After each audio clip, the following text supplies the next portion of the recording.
قرآن مجید میں اللہ رب العزت تو یہ بات کیا فرماتا ہے کہ اتفاقی مسائل پہ اپنی دعوتوں کی بنیاد رکھو، اور آپ جو ہیں یہ صرف اور صرف اختلافی مسائل ہی کو پکڑ لیتے ہیں، پھر اس کی بال کی کھال ادھیڑتے رہتے ہیں، پھر کرتے رہتے ہیں.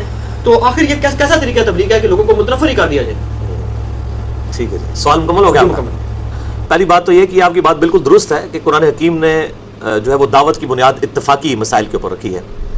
سورہ النساء کے اندر آتا ہے نا، اعوذ باللہ من الشیطان الرجیم، بسم اللہ الرحمن الرحیم، قل یا اہل الکتاب تعالوا الی کلمۃ سواء بیننا وبینکم الا نعبد الا اللہ.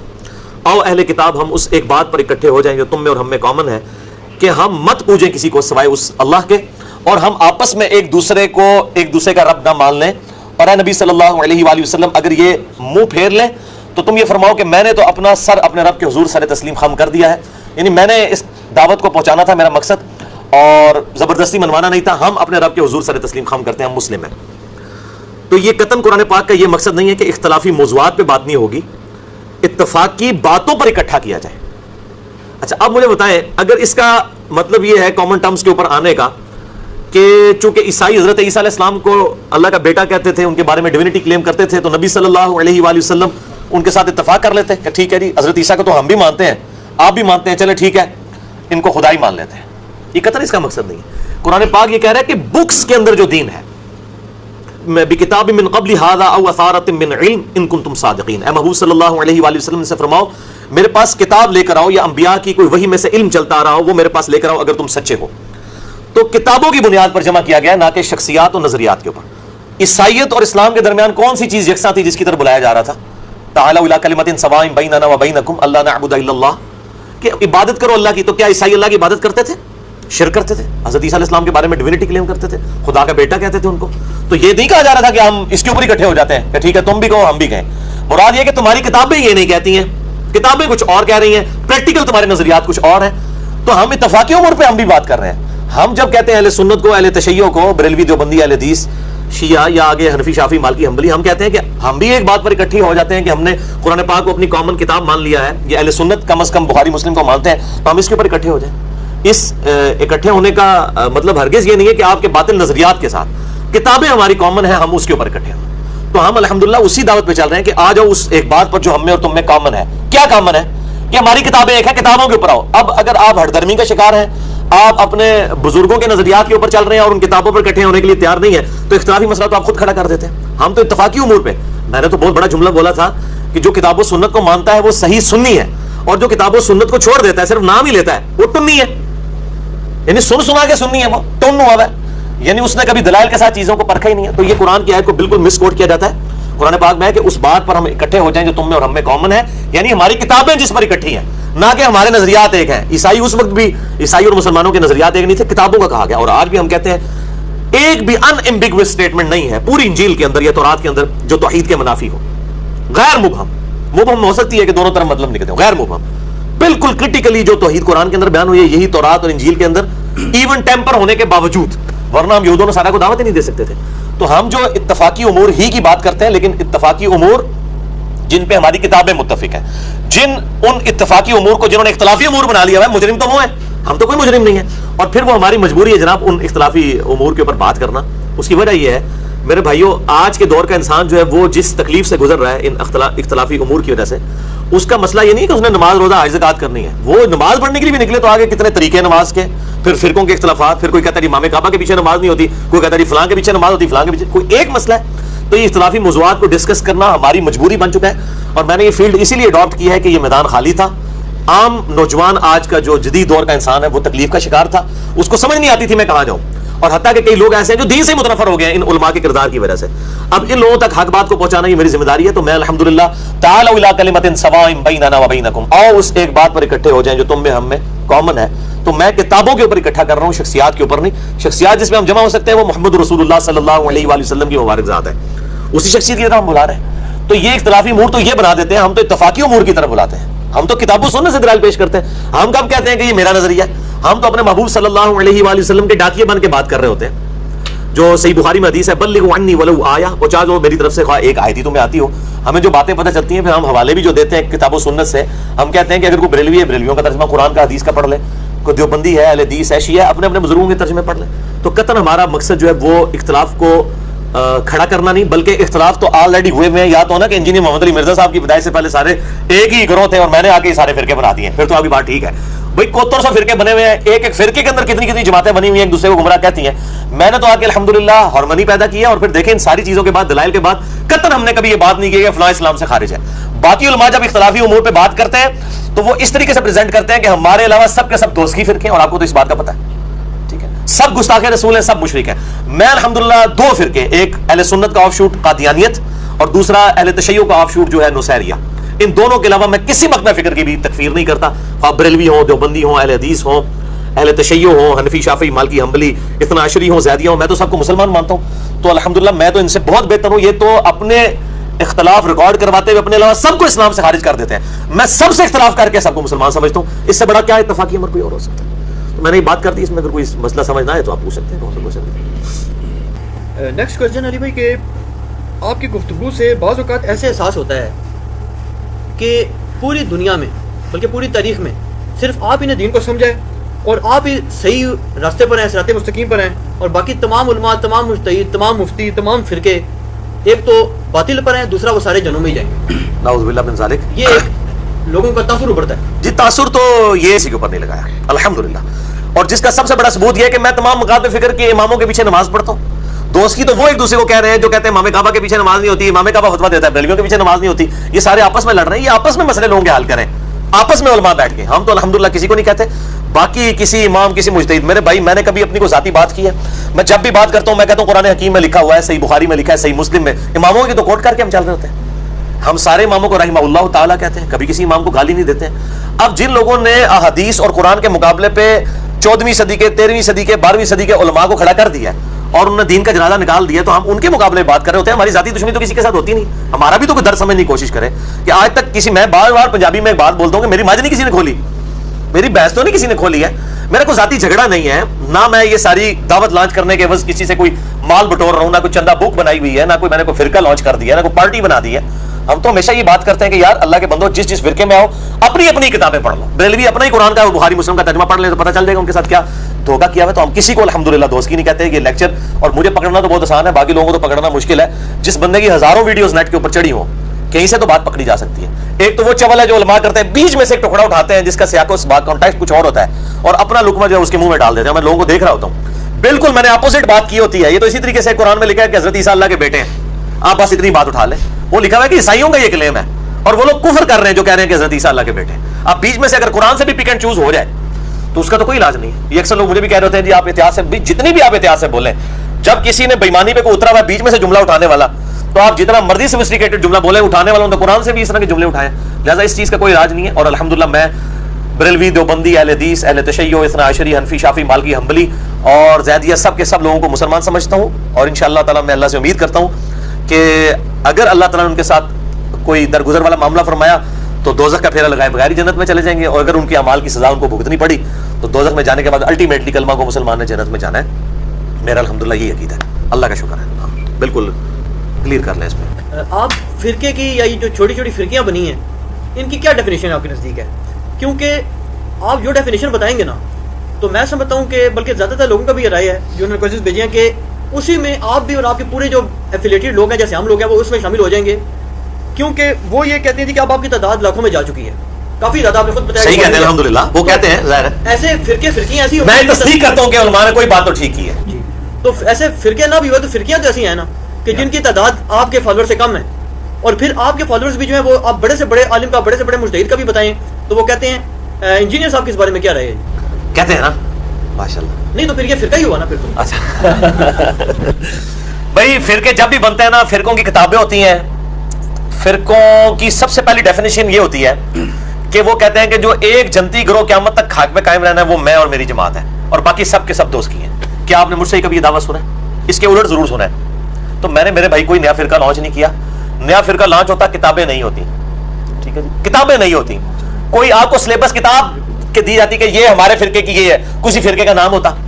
ہم نے اہل سنت pag.com ویب سائٹ کا نام بھی صرف اس لیے رکھا کہ مولویوں کے شر سے بچا جائے. کیونکہ اگر ہم اس کا نام رکھتے کتاب و سنت.com تو لوگ کہتے ہیں جناب یہ تو جناب کوئی نیا فرقہ کھڑا کر دیا. کتاب و سنت کو تو ہم سب مانتے ہیں. اہل سنت ظاہر ہے میں ایک مین سٹریم پہ جو سنی شیعہ اختلاف ہے اس میں ایک اپنے آپ کو اہل سنت کی فکر پہ اس حوالے سے مانتا ہوں, اس فکر کو میں ڈومینیٹ سمجھتا ہوں, تو میں نے اس لیے اہل سنت کی فکر کی جو صحیح مسلم کے مقدمے میں امام مسلم نے لکھا ہے کہ اہل سنت کی حدیث لی جائیں گی اور اہل بدعت کی نہیں لی جائیں گی, تو اس فکر کے اعتبار سے ہم اہل سنت کی بات کر رہے ہوتے ہیں. ادروائز کوئی فرقہ لانچ نہیں کیا, کوئی ویب سائٹ کا نام بنانے سے کہتے ہیں جی اہل سنت پاک فرقے کا نام ہے. بھائی اہل سنت والجماعت بریلوی دیوبندی کہلواتے ہیں دونوں.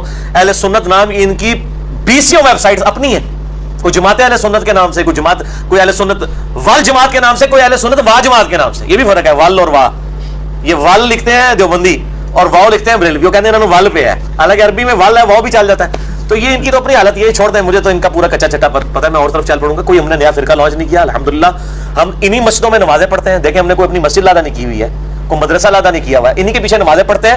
ان لوگوں کے پیچھے پڑھتے ہیں جو ہمیں مرتد کہتے ہیں, ہم ان کے پیچھے نمازیں پڑھتے ہیں.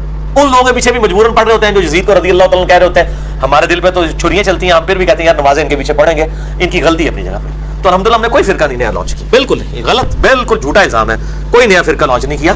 الحمدللہ سارے گروہوں کو مسلمان سمجھتے ہیں, اور امام مالک کا جو قول ہے کہ اس امت کے آخری انسان کی بھی جو اصلاح ہے اسی طریقے پہ ہوگی جس طرح پہلے انسان پہ. اگر سیدنا ابوبکر عمر عثمان و علی رضی اللہ عنہم اجمعین وعلیہم السلام اور اہل بیت بریلوی دیوبندی اہل حدیث شیعہ تھے تو ہم اہل بریلوی دیوبندی اہل حدیث شیعہ ہیں, اور اگر وہ عام مسلمان تھے تو ہم اپنے آپ کو مسلمان سمجھتے ہیں. بال یہ بیچارے بڑھ چکے ہیں, ہم ان کی تکفیر نہیں کرتے جماعت المسلمین کی طرح, ہم ان کی اصلاح کی کوشش کرتے ہیں. اچھا, آپ کی بعض باتوں سے ایسے تاثر پڑتا ہے کہ آپ بڑے کٹر متشدد قسم کے اہل حدیث ہیں. بعض سے لگتا ہے جی آپ دیوبندی ٹائپ ہیں, بعض کہتے ہیں جی بالکل لگتا ہے کہ بریلوی بلکہ اس سے بھی آگے بڑھ جائیں تو بڑے صوفی ٹائپ ہیں, اور بعض کہتے ہیں جی کہ آپ بڑے جناب وہ شیعہ ہیں, بلکہ بعض تو رافضی تک کہہ دیتے ہیں. تو یہ کوئی سمجھ نہیں آتی. یہ ہمیشہ سے ہوا ہے, ہمارے اماموں کے ساتھ بھی یہی کچھ ہوا ہے. امام شافعی رحمہ اللہ تعالیٰ کے بارے میں تواتر سے اہل سنت ہے, تمام اسماء و رجال کی کتابوں میں ان کے اشعار نقل کیے ہیں, دیوان الشافعی میں موجود ہے کہ امام شافعی کو صرف اس وجہ سے کہ وہ اہل بیت سے محبت کرتے تھے, اور امام موسیٰ کاظم کہ وہ شاگرد تھے. امام موسیٰ کاظم بیٹے ہیں امام جعفر کے, وہ بیٹے امام باقر کے, امام باقر امام زین العابدین کے, اور وہ سیدنا حسین کے, اور وہ سیدنا علی کے رضی اللہ عنہم اجمعین وعلیہم السلام. تو ان کی شاگردگی اور اہل بیت سے محبت کی وجہ سے ان کو لوگوں نے رافضی کہا. 8 سے 1200 سال پہلے. امام شافعی 204 ہجری میں فوت ہوئے ہیں, اب 1438 ہجری چل رہا ہے. تو ہمارے بزرگوں کو بھی انہوں نے اسی طریقے, ساڑھے بھی بزرگ ہیں الحمدللہ, کہتے ہیں بزرگ ہی کوئی نہیں ہے پیچھے, کوئی بزرگ ہے, امام شافعی ہمارے بزرگ ہیں الحمدللہ, امام بخاری ہمارے بزرگ ہیں. امام شافعی کو یہ شعر کہنا پڑا جو اسماء و رجال کی ساری کتابوں میں ہے, دیوان الشافعی میں موجود ہے. ان کان رفضا حب آل محمد, اگر آل محمد صلی اللہ علیہ وآلہ وسلم کی محبت کا نام رافضی یا شیعہ ہونا ہے, فلیشہد الثقلان انی رافضی, تو جن و انس اس بات پر گواہ ہو جو کہ میں رافضی ہوں. تو میں نے اس میں ایڈ کیا کہ اگر اہل بیت کی محبت کا نام رافضی ہونا ہے تو انجینئر محمد علی مرزا صاحب رافضی ہیں, اور اگر نبی علیہ السلام کی محبت اور عقیدت کا نام بریلوی ہونا ہے تو انجینئر صاحب بریلوی ہیں, اور اگر صحابہ کرام کی عقیدت کا نام دیوبندیت ہے تو ہم دیوبندی ہیں. اور اسی طریقے سے اگر کتاب و سنت کو فائنل اتھارٹی ماننا اور کسی بزرگ کی پرواہ نہ کرنا, اس کے مقابلے پہ اس کا نام اہل حدیث ہونا ہے تو ہم اہل حدیث ہیں. وہ کٹر تو سبھی کو ایک دوسرے کو کہتے ہیں. یہ آپ دیکھ لیں ان فرقوں کے اندر خود ان کے مکتب فکر سے ذرا سے ہٹ کے کو بات کر دینا. پیر نصیر الدین نصیر صاحب کی صوفیت اور سنیت میں کسی کو شک ہے کیا؟ مرنے سے پہلے ان کو بریلوی علماء نے بھی وہابی نہیں کہا, دیوبندی نہیں کہا. تو یہ علماء کے پاس چند مہذب گالیاں ہیں لوگوں کو متنفر کرنے کے لیے. کوئی توحید کی بات کرے اس کو وہابی ہو گیا, کوئی اہل بیت کی بات کرے اس کو کہہ دو شیعہ ہو گیا, کوئی صحابہ کی بات کرے اس کو کوئی دیوبندی ہو گیا, اور کوئی توحید کی بات کرے اس کو وہابی کہہ دو تاکہ اگلے وہ گنڈا سنگھ وہابی ہو گیا. وہ بڑا بھی ہوا ہے ایک لطیفہ بھی پنجابی کے اندر, تو وہ گنڈا سنگھ وہابی ہو گیا. یہ گالیاں, کوئی علمی بات نہیں, ان کی جذباتی باتیں. الحمدللہ میرا یہ اصول ہے جو کتاب و سنت سے میں نے سیکھا ہے کہ چونکہ مجھ سے مزاج ہونے کی حیثیت سے جن باتوں میں سنی صحیح ہے میں سنیوں کو ٹھیک کہتا ہوں, جس میں شیعہ ٹھیک ہے شیعہ کو ٹھیک کہتا ہوں. آپ دیکھیں شیعہ نے جب میری ویڈیوز اپلوڈ کی ہوتی ہیں اپنے چینلز پہ تو لکھا ہوتا ہے سنی محقق انجینئر محمد علی مرزا. وہ شیعہ مان رہے ہیں مجھے سنی, لیکن سنی مجھے کہہ رہے ہوتے ہیں یہ رافضی ہے. بریلوی چڑھائیں گے تو وہ انہوں نے لکھا ہوگا کہ جی اہل حدیث محقق. اہل حدیثوں سے پوچھو گے کہ یہ تو ہے ہی نہیں اہل حدیث, یہ تو ہمارے علماء نے فارغ کر دیا. تو یہ سب ایک دوسرے کو اس طرح کی چلاکیاں کرتے ہیں. مسئلہ یہ ہے کہ میں جو مسئلہ صحیح ہے نا, وہ اس مقدمے میں جس مسئلے میں مطلب حیات النبی کے مسئلے میں بریلوی اور دیوبند کے ساتھ ہوں, سائے وہ دنیاوی والا مسئلہ جو کرتے ہیں اس کو چھوڑ کے. اور اہل حدیث اس مسئلے میں پریکٹیکلی صرف شیخ زبیر صاحب نے کوئی کتاب لکھی ہے, ادروائز اہل حدیث کا تو بالکل منہج بگاڑ کے رکھ دیا ہے. وفات النبی کی رٹ لگا کے وہ لوگوں کو کسی اور طرف لگا دیا. وفات النبی کو سب مانتے ہیں کہ دنیا سے وفات ہوئی ہے, قبر کی برزخی حیات ہے, اس کا آپ ذکر کریں. اس وجہ سے مجھے کہتے ہیں یہ تو بالکل بریلوی مان گیا. اسی طریقے سے جب میں یزید کو کنڈیم کرتا ہوں یا سیدنا علی کے مخالفین کو کنڈیم کرتا ہوں, کہتے ہیں شیعوں والی باتیں کر رہے ہیں. اور جب میں رفع الیدین کے اوپر کہتا ہوں, میرا تو یہ دعویٰ ہے کہ رفع الیدین پہ سنی اور شیعہ کتابوں کا اجماع ہے کہ رفع الیدین دونوں کی کتابوں میں موجود ہے, ٹھیک ہے, سوائے حنفیوں کے. میرا کلپ چڑھا ہے وہ کہتے ہیں یہ تو بالکل کٹر اہل حدیث ہو گیا, ٹھیک ہے. کیا میں مزارات اور قبر پرستی کے خلاف بولتا ہوں تو مجھے اہل حدیث کا تانا دیا جاتا ہے؟ آپ جو یہ فرقہ سمجھتا نا میں وہ ہوں، وہ ان فرقے کے علماء سے پوچھتے، اگر وہ تصدیق کر دیں، یعنی اگر کوئی بریلوی کہتا ہے نا کہ میں اہل حدیث ہوں تو جا کے اہل حدیث علماء سے پوچھے، اس کی تسلی ہو جائے گی. اور اگر کوئی یہ شیعہ سمجھتا ہے کہ میں جو وہ دیوبندی ہوں تو جا کے دیوبندیوں سے پوچھ لے تو وہ اس کو کہے گا یہ تو شیعہ ہے. ٹھیک ہے. اسی طریقے سے اگر کوئی دیوبندی یہ سمجھتا ہے کہ میں شیعہ ہوں، رافضی ہوں، تو جا کے رافضیوں سے پوچھ لیں گے انجینئر صاحب کیا ہیں، تو کہیں گے نہیں یہ تو ہمارے مخالف ہیں، یہ تو میرے شام کو رضی اللہ تعالیٰ بھی کہتے ہیں، غلطیاں بھی بیان کرتے ہیں اور رضی اللہ تعالیٰ کہتے ہیں، ہم تو اس کو منافق سمجھتے ہیں، تو وہ میرے خلاف ہو جائیں گے. اور مجھے بلکہ دفاع، مجھے اس پہ یاد آیا، آپ ان کی بےمانی کی انتہا دیکھیں، یہ اہل حدیث علماء کے گروپ میں واٹس ایپ میں یہ چیز ہوئی، میرے تک تو ساری باتیں پہنچ جاتی ہیں، ظاہر ہر جگہ بھی مومن ایمان چھپانے والے موجود ہیں. میرا ایک کلپ جو ہے 40 منٹ کا تھا، مسئلہ number 124 A B C D، میں نے 4 ریکارڈ کرائے اپنے دفاع کے اوپر، انجینئر محمد علی مرزا پر علماء کے 10 اعتراضات کے علمی جوابات. اس میں میرا ایک کلپ تھا کہ شیعہ نے اعتراض کیا کہ یہ انجینئر صاحب حضرت معاویہ کو رضی اللہ تعالیٰ بھی کہتے ہیں، ان کی غلطیاں بھی بیان کرتے ہیں، تو یہ کون سا عقیدہ ہے؟ اس کے جواب میں نے جملہ بولا کہ میرا حضرت معاویہ رضی اللہ تعالیٰ عنہ کے بارے میں وہی عقیدہ ہے جو اہل تشیع کے ہاں بھی پایا جاتا ہے. بس اتنا ٹکڑا کاٹا. کہتے ہیں اب اس کے بعد کسی کو شک ہے، اس کا تو عقیدہ شیعہ والا ہے. آگے میں نے نہج البلاغہ سے حوالے دیے کہ مولا علی رضی اللہ تعالیٰ عنہ علیہ السلام نے معاویہ کو صحابی کے طور پہ ٹریٹ کیا ہے، منافق کے طور پہ نہیں. دنیا پرستی کا شکار ہو گئے تھے، وہ حدیث میں موجود ہے، ولادہ سے ایک ٹاپک پر چلا جائے گا. تو لیکن وہ بیچ میں سے ٹکڑا کاٹتے ہیں اور کہتے ہیں دیکھیں اب بھی کسی کو شک ہے. تو یار وہ صرف میں نے وہ 55 سیکنڈ کی بات کی ہوئی ہے، آگے پیچھے کچھ نہیں ہے. آپ کو تو تجسس ہونا چاہیے کہ میں نے کیا بیان کیا ہے، یہ کیا عقیدہ ہے. اہل تشیع کے ہاں بھی پایا جاتا ہے، کہتے ہیں دیکھ لو جی اس کا شیعہ. بھائی میرا جو پورا مقدمہ ہے پھر بار بار آ جائے گا، اس پر ٹرنا نہیں تھی. ٹھیک ہے، میری مجبوری ہے. اے پمفلٹ میں آج لے سامنے نہیں رکھا، میں دکھانا ہی نہ پہ جائے، میں پھر دکھانا ہے. اے فلان صاحب دکھاؤ جی انہوں. میرے بھائیوں میں نے 200 احادیث کربلا کے ٹاپک کے پس منظر پہ جمع کر دی ہیں. واقعہ کربلا کا حقیقی پس منظر 72 صحیح الاسناد احادیث کی روشنی میں. یہ 72 کے ٹائٹل سے 200 احادیث بخاری اور مسلم اور باقی کتابوں سے، آدھی زیادہ بخاری مسلم سے. میں نے اہل سنت کا مقدمہ پیش کیا ہے، شہادت عثمان کے حوالے سے، جنگ جمل صفین نہروان کے حوالے سے. اور یہ الحمدللہ انٹرنیشنل پمفلٹ ہے، عربی میں سب سے پہلے لکھا ہے، اس کے بعد اردو ترجمہ، ہندی اور انگلش، چاروں زبانوں میں. ریسرچ پیپر نمبر 5 بھی ahlsunnatpower.com ہماری ویب سائٹ سے آپ ڈاؤن لوڈ کریں. ہارڈ کاپیز ہم ہزاروں کی تعداد میں تقسیم کرتے ہیں. اس میں میں نے اپنا پورا مقدمہ لکھ دیا ہے. اب چونکہ ان باتوں کا جواب نہیں ہوتا ان کے پاس، تو وہ اپنی طرف سے باتیں بناتے رہتے ہیں. اب اس کا تو کوئی حل نہیں ہے، الزام کا کوئی حل نہیں. وہ پنجابی جی محاورہ ہے، آٹا گوندھا ہلدی کیوں ہے؟ بھائی آٹا گوندنے کے لیے ہلنا تو پڑے گا. جب آپ نے سنیت کا مقدمہ پیش کرنا ہے، پھر جو شیعہ کی صحیح بات ہے وہ تو آپ کو ماننی پڑے گی. جب آپ نے حیات النبی کا مسئلہ بیان کرنا ہے تو بریلویوں کی جتنی بات حیات النبی میں صحیح ہو تو ماننی پڑے گی، جو غلط ہے وہ غلط. اس طریقے سے جب رفع الدین پہ اگر میں زور دیتا ہوں، ساتھ ہی ساتھ میں علماء عرب کی نماز کو بھی غلط کہتا ہوں. رکوع کے بعد ہاتھ باندھنے کے بارے میں میرے کلپ ریکارڈڈ موجود ہے کہ میں اس کو غلط سمجھتا ہوں. ارسال الیدین رکوع کے بعد اس کے اوپر اجماع امت ہے. اور البانی صاحب نے تو باقاعدہ اپنی کتاب کے اندر لکھا ہے کہ یہ بدعت ہے عرب علماء کی، انہوں نے بھی جرت کی ہے، ان کو کوئی گالیاں نکالتا میں نکالتا ہے. تو میں الحمدللہ اگر ایک بات پہ زور دیتا ہوں تو دلائل کے اوپر، اسی مکتب فکر کی، اسی سے متعلق دوسری بات کو میں نہیں صحیح مانتا.